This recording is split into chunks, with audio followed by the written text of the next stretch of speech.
There's no two ways about it. Meeting Darren Aronofsky completely changed my life, you know. I mean, without having met him, the reality is that I probably wouldn't have the career because, not because I can't do something, but just getting that opportunity to work with somebody who has that drive and wants things, and you know, and you can collaborate with them, but you know, you meet a like mind that you work together and you end up with something you never would have ever expected to get to, you know.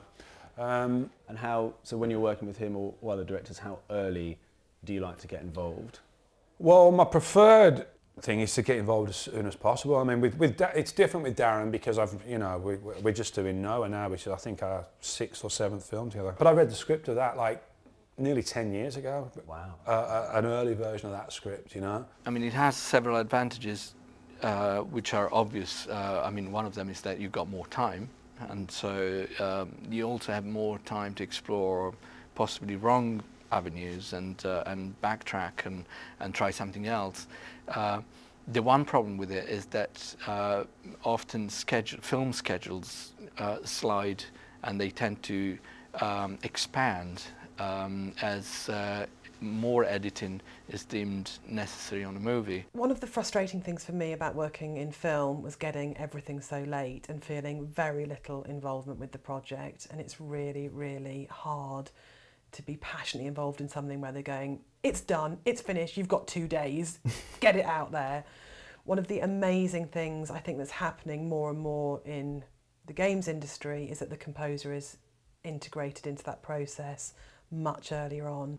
When you finally get a locked, well, you'll never get a locked picture, but a fine cut of a picture that you can actually start to score, the time is always too short.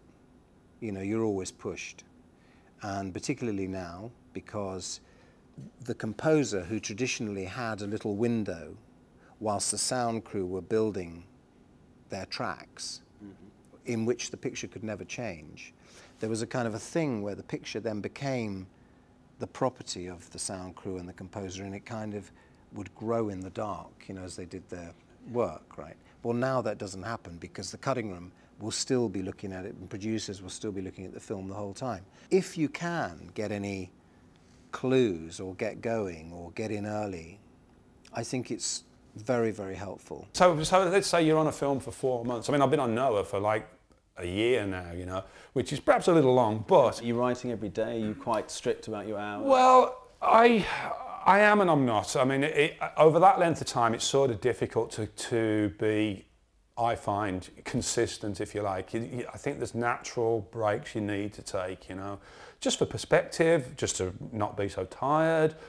maybe to, you know, go and see some other movies, listen to some other music and find some fresh impetus, if you like. And do you tend to work solo, or do you bring in other players to help you with certain ideas?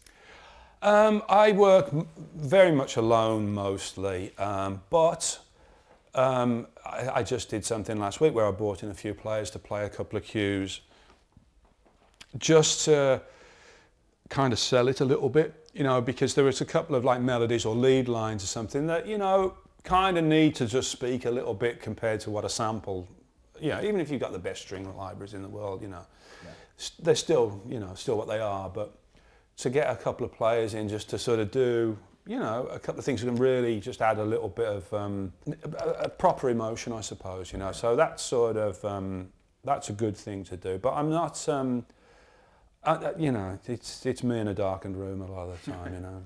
Mostly I work, yes, on a keyboard connected to a couple of computers, and it's very rare that I sit at the piano with a piece of paper, although I've filled up, I don't know how many notebooks in my old days of counterpoints, you know, with paper and pencil. But no, nowadays it's, I find it much faster to go straight into the computer. Do you use that therefore to sort of orchestrate something fully before taking it to play? Yes, exactly. I would do demos or mock-ups that are as detailed and as realised as possible. One of the things that it's made so much easier is syncing to picture. In the old days, you had to have a click track book which told you where you would be in the score. It's like a sort of mathematical table with lots of tempos in the book, and you'd find the tempo that you wanted to play at, and it would tell you where each beat would fall, and you could check it against the cue sheet of the film. Sounds like a nightmare. Yeah, I spent more time writing out the sync points than I did writing the music very often. Well, now you don't have to do any of that, because you can just lock it up and you can just look. And what do you play yourself? Guitar and a little bit of piano. I wouldn't play it in front of anybody because I'm terrible, like Les Dawson, really. But I mean, really, my main instrument is the computer, really, because, you know, like I say, it's like having a big tape recorder, and, you know, you put an idea on this one part, on this one track, if you like, and then you can start adding stuff to it, you know, and you build it up that way. So I'm very much a composer of the modern era in that respect, I think, you know. But I do love then listening it come to life when we've orchestrated it and they perform it, you know. When I go into the studio, although there are usually enormous time constraints and pressures on the day, I do like to be surprised. With the Dear Esther score, I had the strings scored, so there was a really nice vibrato, quite Hollywood sound. But because the game is set on a Hebridean island, one of the players just said, "Oh, I don't think this sounds right, it just sounds so lush." And he said, could we try a take with no vibrato, so kind of almost early music, Fargo, kind of Carter Burwell sound. And it just was like, that's the right thing. And I think if you set up an atmosphere where you're very controlling and very constraining, they don't feel that they can have that input. And actually it's what makes the sound, absolutely, it is the Dear Esther sound.